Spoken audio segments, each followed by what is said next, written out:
All right, welcome back to MGM, a great place for casual gaming. My name is Jimmy. Today we are going to talk about the Necromunda Core Rulebook Update.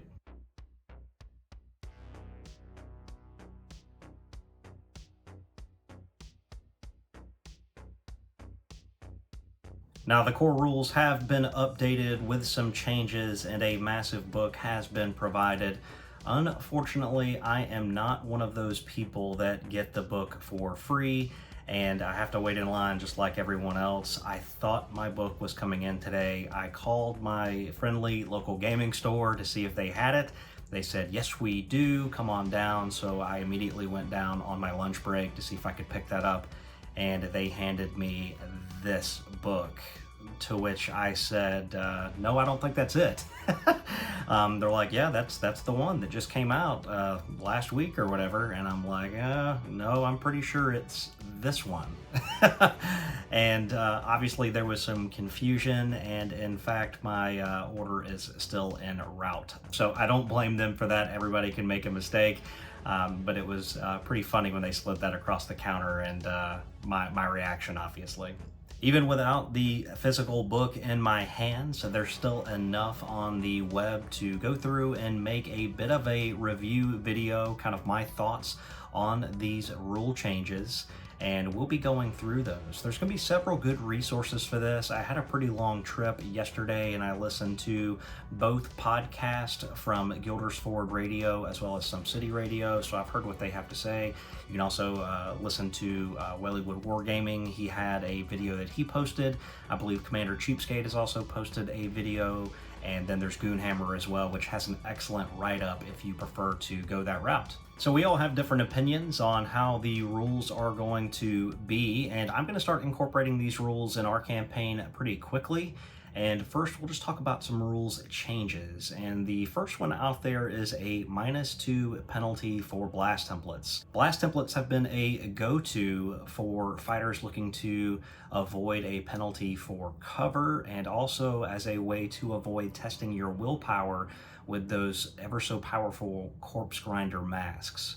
With the new rules, if you are firing at a piece of terrain, not a fighter, but maybe a piece of terrain beside them, the floor, whatever it may be, you will now suffer a -2 to hit, which on your average fighter will have you hitting on a 6+. This is going to lead to more scatters, obviously, and I'm totally okay with that. I don't mind the randomness of firing a grenade launcher or throwing a grenade to have that scatter. I do feel that this rule is going to make it a little more difficult to counter corpse grinders with those blast templates, but when they're scattering at the rate that they're going to be scattering, that could lead to some really interesting narrative interactions, which is why I play the game. Wayne Gretzky once said, though, you miss 100% of the shots you don't take, so instead of targeting that corpse grinder, knowing there's a -2 penalty out there, I'm still going to choose to shoot at the floor, hopefully get a small scatter, and maybe make something else happen. Moving on, there is a change that has been updated from most of the normal rule books, and that is when a fighter is charged and if they're pinned, they would stand to fight you under normal circumstances, and that is still the case. But when that happens, they will now be at a -1 to their reaction attacks. So if you charge a fighter that is pinned, when they stand and you don't knock them off, kill them, whatever, when they make reaction attacks, they'll be -1. I'm okay with this change. This is no different than charging someone in the back and then turning to make reaction attacks, and it gives them a -1 modifier. So to me, I feel like when you're prone, you don't have a facing, and that makes sense. They also made a change to charging, and if you charge a fighter that is outside of line of sight, you will be at a -1 penalty to your hit roll. I don't mind this either. This actually makes a few more things viable, smoke grenades being one, but also if you think of things from the model's eye view, we see things from the top down, and we see all fighters on the board, we see what everyone is doing.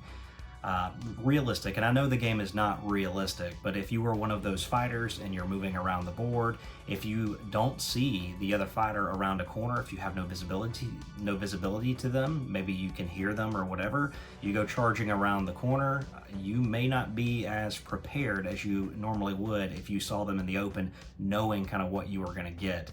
So I'm totally okay from a narrative perspective making that -1 to hit. To me, it just makes really good narrative sense. and quite frankly, I think it's a good change.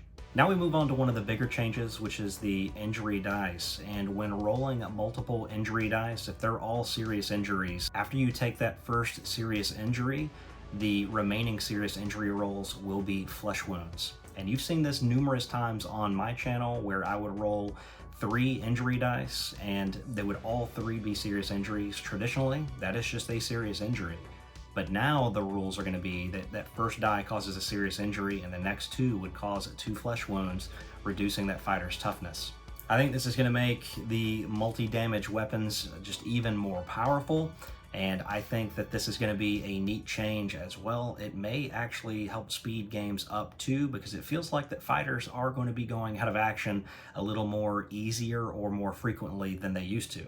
Subsequently, in the end phase, when you are rolling for recovery, the flesh wound is as normal, out of action is as normal, you roll in the lasting injuries table, but a serious injury roll now inflicts a flesh wound. So traditionally, you would just stay face down.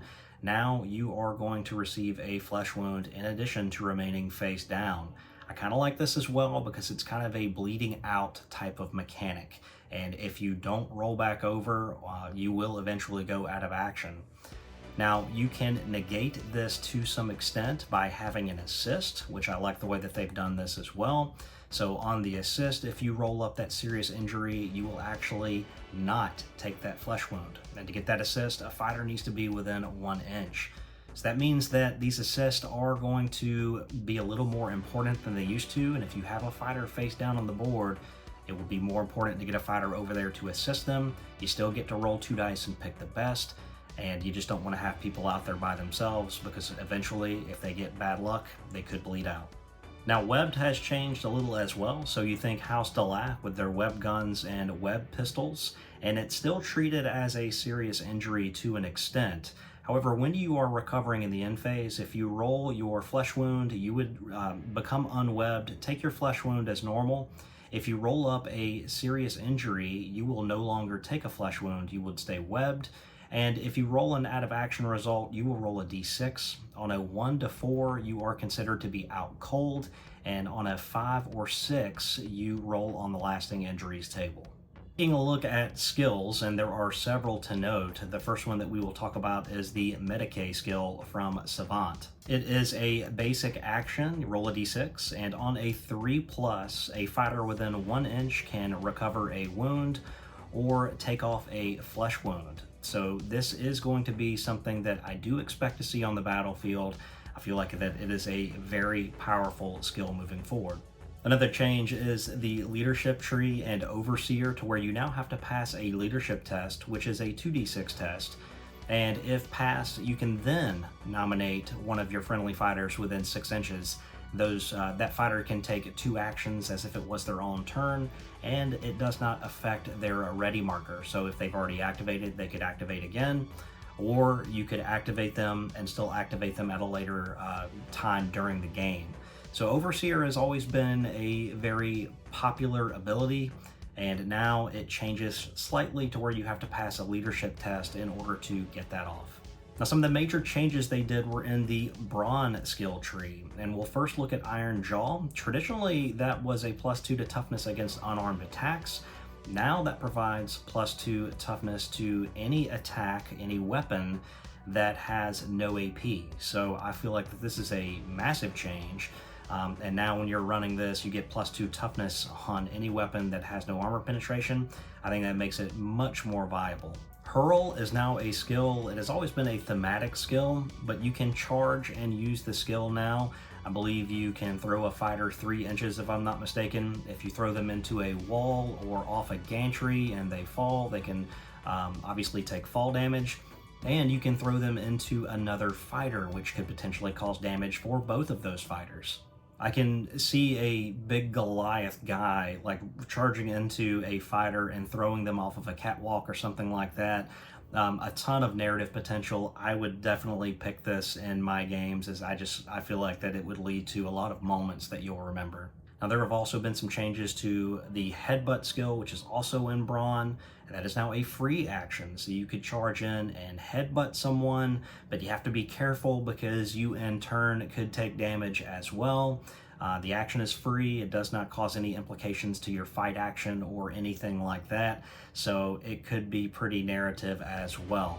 Overall, I really like what they've done with the Brawn skill tree. For a narrative player like me, I think it is going to be a lot of fun. Next, there have been some updates to the lasting injuries table, and it's really been completely reworked from the ground up. There is still going to be a lesson learned on an 11 and still a memorable death on a 66. But we're going to cover each one of these in detail, and hopefully GW is okay with me providing these because they are out in the wild now, and this of course is for review purposes. A new term that you will see is convalescence, and even if you roll an 11, which is a lesson learned, you will go into convalescence, and that just means that you cannot participate in post-battle actions or work territories. When rolling lesson learned, you will still gain D3 experience.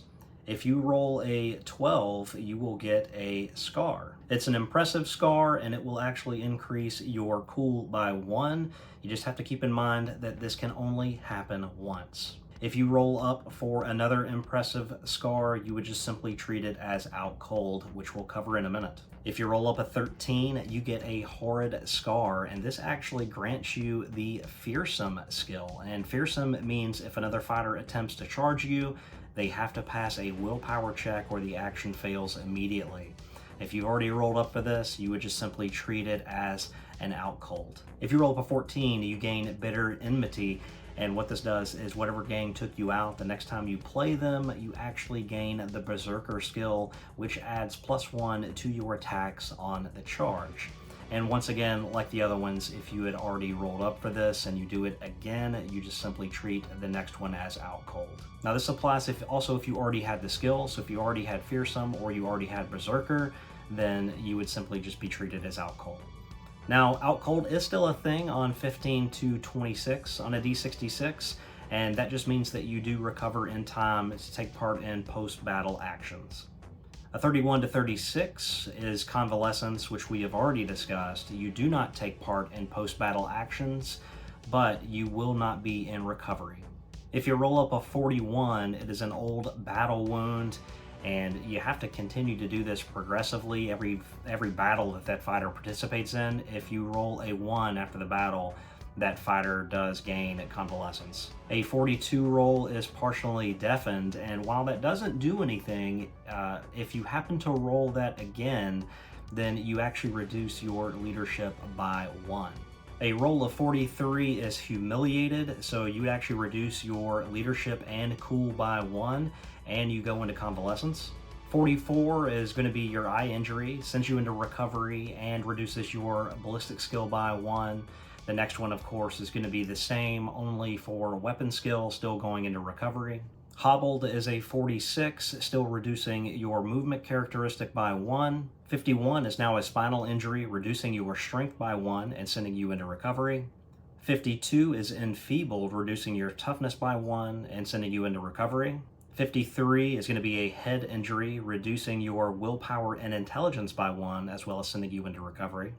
54 can be pretty bad, as that is multiple injuries, and you're going to roll D3 injuries on the lasting injuries table, applying all of those. There's a few caveats to that, and I believe this is in addition to your normal injury that you have, but if you happen to roll any memorable deaths, critical injuries, captured results, or any additional multiple injuries, you would re-roll those results.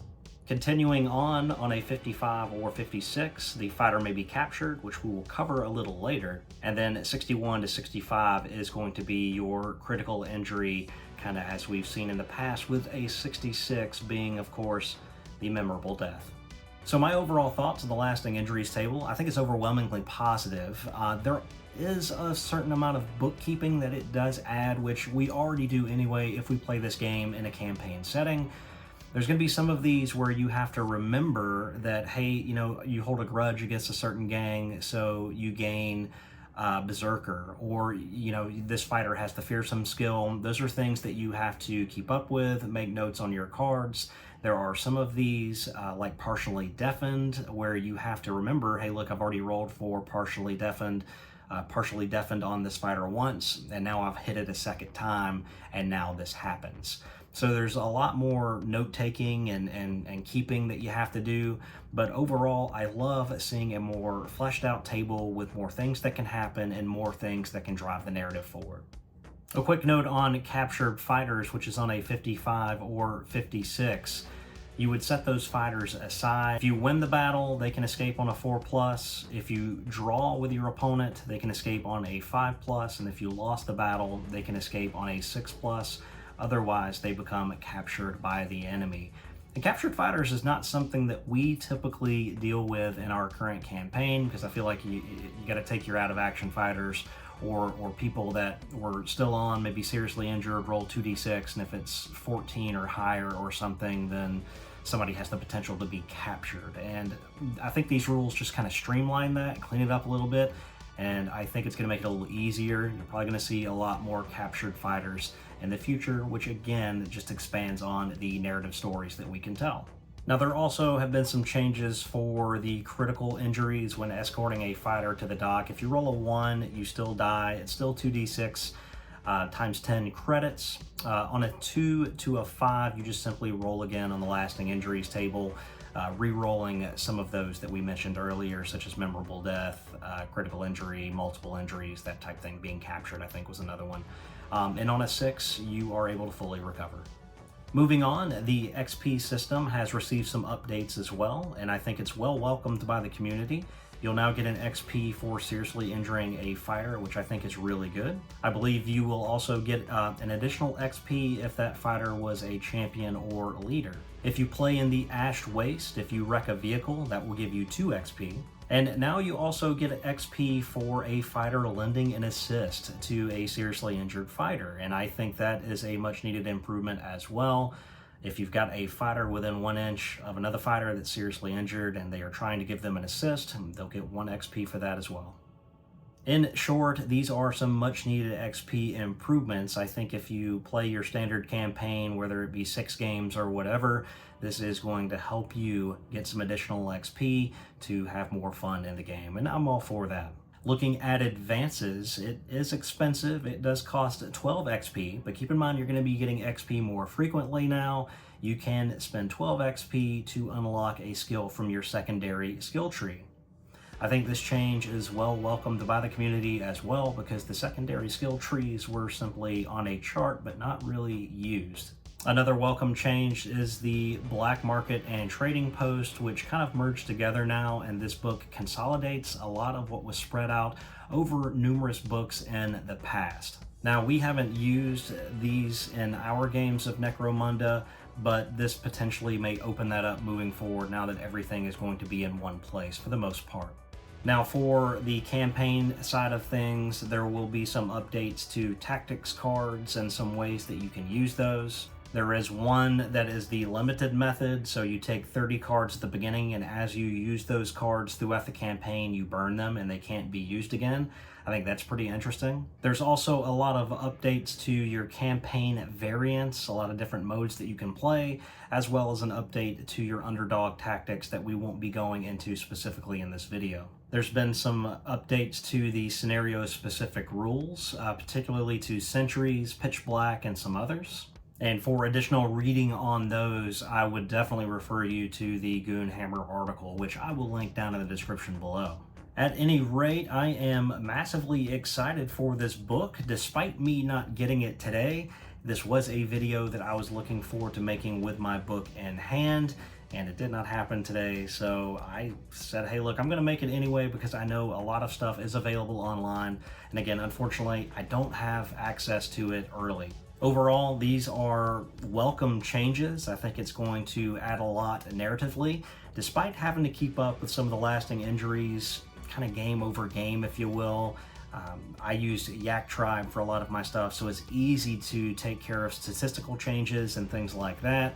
But to say, hey, look, a fighter was partially deafened in game 1, and now he was deafened again in game 5, so now he suffers whatever that is. It's going to be just additional stuff to keep up with. We are going to try to start implementing these changes into our current campaign that we're running and into our battle reports so you can kind of see them play out there. I would be very curious to know what your thoughts are down in the comments. What are you the most excited about? or what are you not so excited about for the upcoming changes. So hey, look, I really appreciate you taking the time to watch this video. Also, a big shout out to the Supporters Club. Your names are on the screen now, and I am updating my terrain as I can. There's several ways that you can support the channel if you choose to. You can become a member of the channel. That is something that is new. Coffee Supporters Club, numerous ways. But I always say, hey, look, if you watch the video this far, you've done more than enough to support my channel. So do want to thank you so much. I look forward to seeing you in the next one. Take care.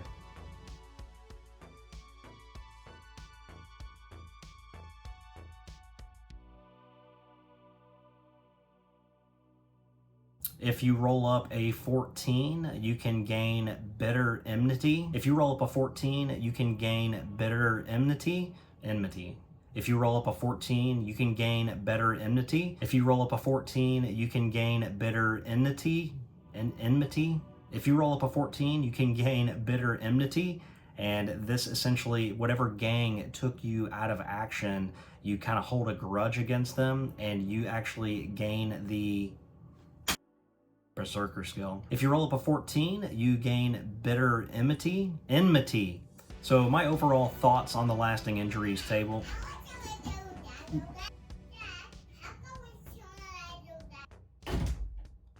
Daddy, we got a chicken egg. Cool.